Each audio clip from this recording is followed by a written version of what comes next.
Okay, you can't eat the tweezers.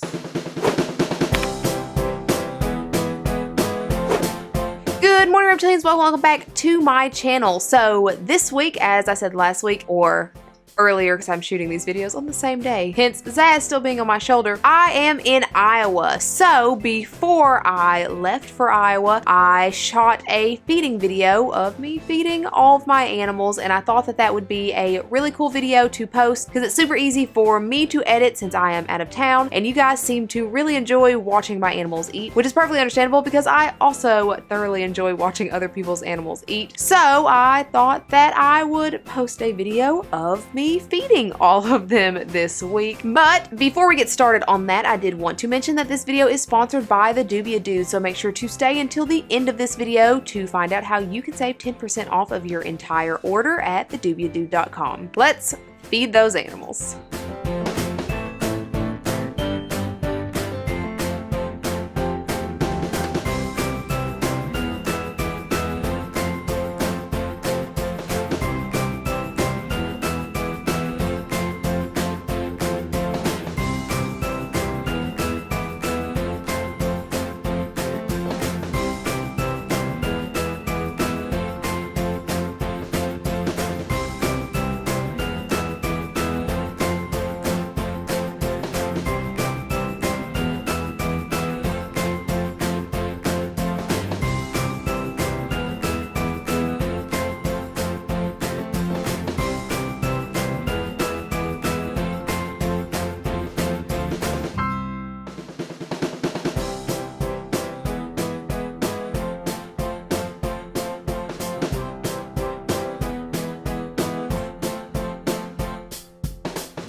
Next up is Zaz. This week we are feeding her turnip greens, and I bought the pre-packaged turnip greens, and this is exactly why I don't. You can see I've barely used any and they're already starting to go bad, whereas I've found that if I cut my own, they stay good for much longer. But I just sprinkled some of that in her bowl, and I'm also going to give her a little bit of bell pepper this time. This is just some pieces that I had left over, so I'm going to chop those up into tiny little pieces for her and throw those on top. And I'm also throwing some carrot on top. This isn't something that I give her often, but she enjoys carrot, so I like to put those in there occasionally. This is the shredded carrot. I use this one because it's easier. And then I just spray that with some Repti-Safe treated water just to give her a little bit more hydration. And really quickly, I wanted to talk about something that I did recently that I have never done for her before, and she loved it. You guys know that Zaz can be very picky, and she loved these so much, and that is sprouting lentils. Like I said, this is not something that I had ever thought to do before until Alex, or Lizard Guru here on YouTube, mentioned that she does this, and I wanted to try it out with Zaz because it is a very healthy salad topper, and the process of doing this is super easy. You just take lentils and you're going to put them in a bowl of water and let them sit for 24 hours. Once that's done, the way that I went about sprouting them is putting them in a Ziploc bag with a very wet napkin, and you just let it sit in that bag, and it took about 4 or 5 days, and they sprouted, and I could just sprinkle them on top of her salad for a couple of days. She really enjoyed it, and they are super healthy. If you want to try something like that for your bearded dragon, you definitely can.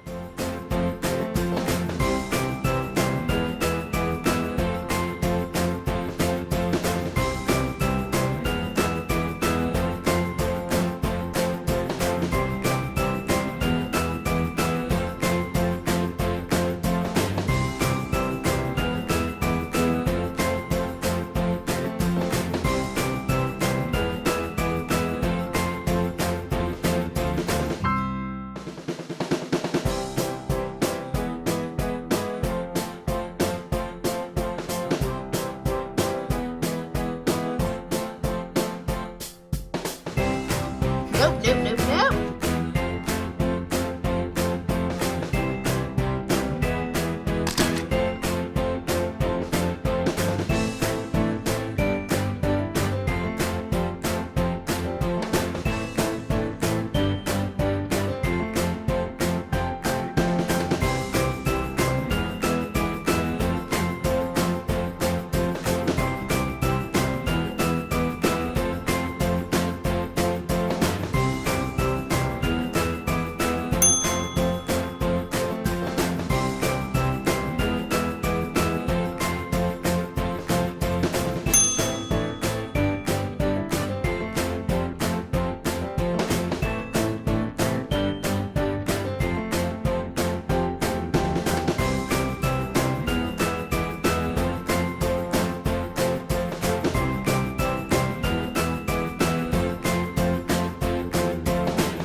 On to the crested and the gargoyle gecko. First up, we are going to prepare their food. I am kind of excited because Pangea came out with these reusable, environmentally friendly cups instead of those plastic ones they used to use, and I ordered some on Amazon and they're actually like super sturdy, so I'm excited about those. But I am using that and a bottle cap lid for my geckos, and I'm still using the same Pangea food. I've tried mixing a couple other ones in and they were okay with it, but I still use this one as the base of the food that they eat. And I just scoop that into the container and pour some Reptile safe, it's already been treated with ReptiSafe, water into it and mix it up.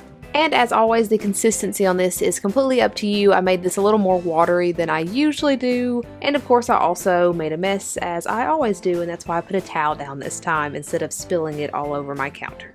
And then of course, we're just gonna put those in the tanks. I also wanted to try some wax worms with Dexter. Dexter, like I always say, doesn't like eating bugs, but he will occasionally eat wax worms. And this time I let this thing wiggle in front of him for like 20-30 straight seconds, and he did not care at all. But he did eat his gecko food that I put in there, so that's good.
And then it was time to give Goliath her wax worm, and just like Dexter, she is super iffy when it comes to bugs, but usually she loves wax worms. So I went to give her this wax worm, and you can see that she got super excited about it, and instead of attacking the wax worm, she decided to attack my tweezers. It was probably a solid 3 minutes of me sitting there with her holding onto my tweezers and me not being able to get them back.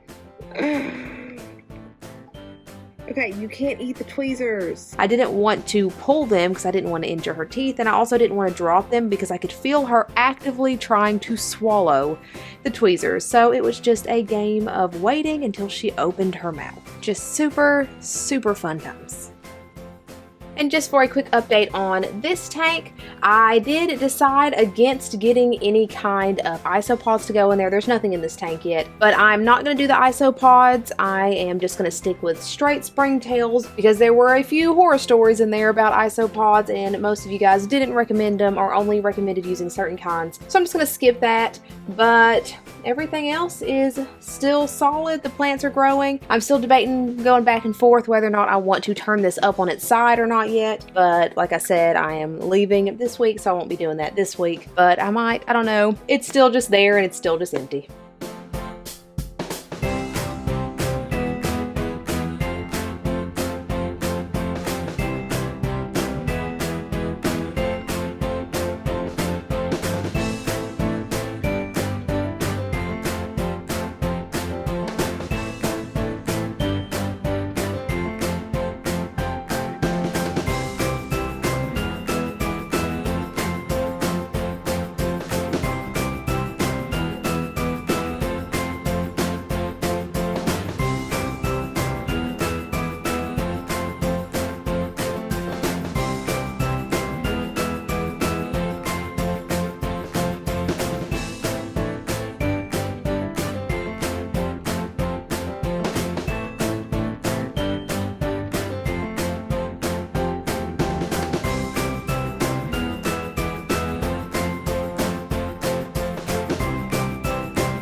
Next up is Morty's food. Today he is going to be eating Repashy Bluey Buffet, and the first thing to do is heat up water. You have to mix this powder with water and it will eventually make a solid. So I just throw some water in the microwave for about 20 seconds, and once it is steaming, you can see the steam coming off of it in this shot. We just kind of dump this in there. There's measurement instructions on the back of this, but I just kind of dump it until it is at the consistency I know that it's supposed to be at, which is just a very thick consistency, and we just mix that together and throw that in the fridge for about 20 minutes, and then it turns into a solid. Well, not really a solid, almost like a thick jello consistency. You can still push into it. And basically what we're going to do is we're just going to cut this up into cubes with a butter knife and pour it into his dish. I'm still using this awesome dish from Little Art Monster on Etsy. I think it is absolutely beautiful and it is holding up wonderfully, and this is what I'm going to put his food into. Normally it is much easier to cut this stuff, but I was trying to hold the camera with one hand and it was clearly not working all that well, but you get the idea.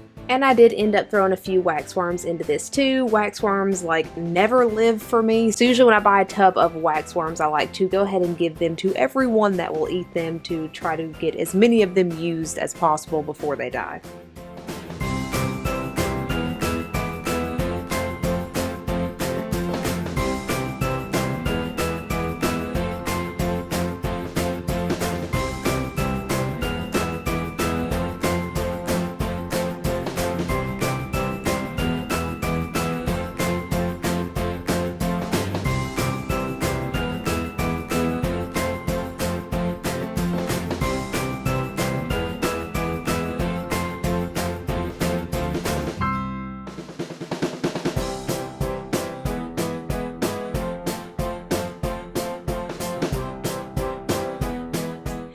And that is it. Of course, I go to do a feeding video and not all the animals eat, but that's fine. I thought I got some pretty okay footage of those animals eating, and I tried to throw in a little bit of different footage so it's not the same thing over and over and over and over and over again. But that is it. As I said at the beginning of this video is sponsored by the Dubia Dude. TheDubiaDude.com is an awesome place to get feeder roaches for your animals. Dubia roaches are super healthy. They have more protein than crickets do. They don't smell as bad as crickets, and they live longer too, which is awesome. Not to mention, they are also more filling than crickets, meaning you don't have to feed your animal as many Dubia roaches as you would crickets. In addition, he does his best to reduce, reuse, and recycle, so you you are not only getting super healthy, all organically fed roaches for your animal, he is also helping to save the environment while he does that. And he's a small business, so you're helping to support small businesses as well, which is super awesome. Make sure to use my code Elle at thedoobieDoo.com to save 10% off of your entire order, and then you have roaches coming directly to your house, which is so cool. Thank you so much to the Doobie Dude for sponsoring this video. As always, guys, if you're not already, please feel free to follow me on my other socials and like, subscribe, and hit that bell for notifications every single time I put out a new video, which is every Sunday. For this week's Instagram shout out, thank you so much to Louis Cote. Thank you so much for following me on Instagram and going through and liking a whole bunch of my stuff. You are the bee's knees. Thank you guys so much for watching, and I hope you have a fantastic day. Bye.